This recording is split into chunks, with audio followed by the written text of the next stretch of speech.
बिस्मिल्लाहिर्रहमानिर्रहीम। मर्द और औरत के दरमियान मोहब्बत एक पेचीदा और गहरा ताल्लुक है जो कई अनासर पर मबनी होता है। मोहब्बत में इजाफे का एक खास पहला व एतमाद है जो दोनों अफराद के दरमियान परवान चढ़ता है। एतमाद एक ऐसा सुतून है जो मोहब्बत के हर पहलू को मजबूत करता है और दोनों के दिलों के एक दूसरे के करीब लाता है। एतमाद वो एहसास है जो मर्द और औरत एक दूसरे के सामने अपने हकीकी शख्सियत जाहिर करने की इजाजत देता है। जब एक शख्स जानता है कि इसके शरीक हयात इस कबूल करेगा जिसे का वो है, तो ये यकीन मोहब्बत की गहराई और मीनिंग देता है। ये एतमाद का ताल्लुक ही है जो किसी भी रिश्ते का मजबूत और पायदार बनाता है। मोहब्बत में बरतर एक और अहम पहले एहतराम है। जब मर्द और औरत एक दूसरे के जज्बात, ख्यालात और क़ाबू का एहतराम करते हैं तो ये मोहब्बत और ज्यादा परवान चढ़ता है। एहतराम न सिर्फ एक दूसरे की अहमियत देने का जरिया है बल्कि ये एक दूसरे के शख्सी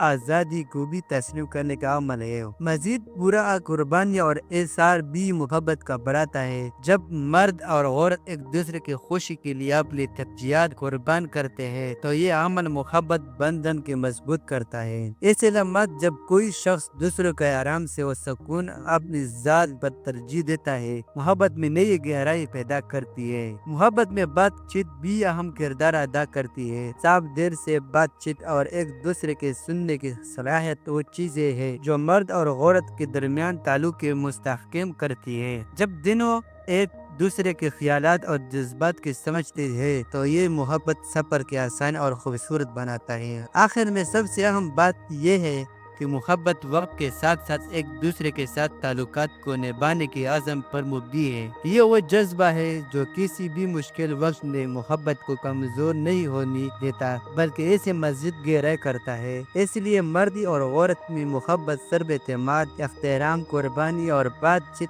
से नहीं बल्कि इनसे मिलाप से बढ़ती है और यही अनासर इस रिश्ते को कामयाब और खुशहाल बनाते हैं। वीडियो देखने के लिए बहुत शुक्रिया।